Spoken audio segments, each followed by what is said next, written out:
আসসালামু আলাইকুম, আমি শামিনতুল ইয়ামি ফুড অ্যান্ড চ্যানেল থেকে সবাইকে স্বাগতম জানাচ্ছি। আজকে নদীর পাঙ্গাস মাছের একটা খুব দারুণ একটা রেসিপি আপনাদের সাথে শেয়ার করব। এই নদীর পাঙ্গাসগুলো খেতে কিন্তু অনেক মজার হয়। তো পাঙ্গাস মাছ পরিষ্কার করার একটা ভিডিও আমার ইউটিউব চ্যানেলে আছে টোটাল। তো আমি মাছ কাটার আগে এভাবে জালি দিয়ে খুব ভালো মতো প্রথমে পরিষ্কার করে নিই, তাহলে মাছটার যে ময়লা দাগগুলো এগুলো কিন্তু উঠে যায়। তো মাছ কাটার পরে এটা পরিষ্কার করা কিন্তু অনেক ঝামেলার। তো আমি কিন্তু এভাবে আস্ত মাছটাকে এভাবে পরিষ্কার করে কেটে নিলাম। এবার মাছগুলোকে হালকা গরম পানি আর লবণ দিয়ে ধুয়ে নিলে পাঙ্গাস মাছের যে একটা কাঁচা গন্ধ থাকে, অনেকেই বলে রান্না করলে, এটা একদমই পাওয়া যায় না। তো মাছগুলো খুব ভালো করে আমি পরিষ্কার করে নিলাম। তো দেখুন, আজকে অনেক বড় 3 কেজি সাইজের একটা পাঙ্গাস মাছ এভাবে আমি কেটে নিয়েছি। এই মাছগুলো আজকে রান্না করব আর রেসিপিটা আপনাদের সাথে শেয়ার করব। তো পাঙ্গাস মাছ আর বোয়াল মাছ, বড় সাইজের পাঙ্গাস মাছ বোয়াল মাছ তেলে না ভেজে রান্না করলেই বেশি টেস্ট পাওয়া যায় মশলাটা কষিয়ে। তো আমিও চেষ্টা করব আজকে আপনাদের সামনে আমি যেভাবে রান্না করি বড় বোয়াল মাছ বা পাঙ্গাস মাছ সেই পদ্ধতিতে শেয়ার করতে। তো এখানে সরিষার তেল দিয়ে দিয়েছি। তেল গরম হয়ে আসলে বেশ কিছু পেঁয়াজ কুচি দিয়ে দিয়েছি। আর যেহেতু আমি মাছটা আগে থেকে ভেজে নেইনি, কাঁচা মাছটাই রান্না করব, তাই মশলার পরিমাণটা কিন্তু প্রসেস করে ভালো করে আর কি ধাপে ধাপে ভেজে নিতে হবে। তো পেঁয়াজগুলোকে এখানে যত সম্ভব আমি তেলের সাথে হালকা ভেজে নেব। আর পাঙ্গাস মাছে কিন্তু এমনি চর্বি থাকে, তেল বেশি থাকে, তাই তেলের পরিমাণটা এখানে আমি কম দিয়েই আজকে রেসিপিটা তৈরি করব। তাহলে আর বাড়তি যে পাঙ্গাস মাছের ঝোল থেকে আলাদা একটা তেল যে দেখা যায় সেটা দেখা যাবে না। তো এখানে পেঁয়াজ হালকা ভাজা হয়ে গেলে এখানে আমি বাটা মশলা দিয়ে দিচ্ছি। এখানে আমি সবার প্রথমে দিলাম একটু ঝাল ঝাল টেস্টের জন্য কাঁচামরিচ বাটা দিলাম, আদা রসুন বাটা দিয়ে দিচ্ছি। আর আপনারা এখানে চাইলে জিরা বাটাটা ব্যবহার করতে পারেন, বাট আমি জিরার গুঁড়াটা ব্যবহার করব, তাই জিরা বাটাটাকে অ্যাভয়েড করলাম। আর এখন খুব ভালো করে মশলাগুলোকে আমি কষিয়ে নেব যাতে কাঁচা গন্ধটা চলে যায়।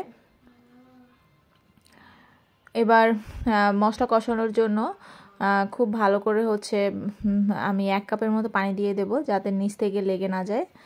তো আপনারা দেখুন আমি কিভাবে সম্পূর্ণ রেসিপিটা তৈরি করি। কাঁচা মাছ দিয়ে খুব সুন্দর একটা মজাদার একটা স্বাস্থ্যকর একটা রেসিপি আজকে তৈরি করব। তো এখানে গুঁড়া মশলার মধ্যে আমি দিয়ে দিলাম 1 চা চামচ হলুদের গুঁড়ো দিয়ে দিচ্ছি, আর মরিচের গুঁড়ো দিয়ে দিলাম 1 চা চামচ, আর ধনিয়ার গুঁড়ো দিয়ে দিচ্ছি 1 চা চামচ, আর ভাজা জিরের গুঁড়োটা দিয়ে দেব 1/2 চা চামচের মতো। আর স্বাদ মতো লবণ দিয়ে মশলাটাকে খুব ভালো মতো কষিয়ে নেব। যেহেতু আমি মাছটা আগে থেকে ভেজে নেই, তাই মশলাটাকে কিন্তু খুব ভালো মতো প্রসেস করে নিতে হবে। মশলা কষানোর উপরই মাছটার টেস্ট সম্পূর্ণ থাকবে। তো খুব ভালো করে মশলাটাকে আমি প্রায় 2 থেকে 3 মিনিটের মতো ঢেকে কষিয়ে নেব। খুব ভালো করে মশলাটাকে কিন্তু এভাবে প্রসেস করে নিতে হবে। আর আপনারাও চেষ্টা করবেন মশলার পরিমাণটা একটু বেশি দিতে, যেহেতু মাছটা আমি ভেজে নেইনি। তো দেখুন পানি কিন্তু শুকিয়ে এসেছে আর মশলাটাও কষানো হয়ে গেছে। এবার এক এক করে আমি মাছগুলো দিয়ে দিচ্ছি। তো পাঙ্গাস মাছ কিন্তু এভাবে খালি না ভেজে রান্না করে খেলে কিন্তু অনেক টেস্ট হয়, অনেক মজার হয়। আর এটা আপনারা এভাবে রান্না করতে পারেন। আর আমি কিন্তু টমেটো দিয়ে ভুনা করব, তো এখানে আমি পাকা 3টি টমেটো এভাবে দিয়ে দিচ্ছি। আর মাছগুলো দেওয়ার পরে কিন্তু আমি নাড়বো না, প্রথমে একটা সাইড আমি মশলার সাথে আমি কষিয়ে নেব। তো ঢেকে দিচ্ছি।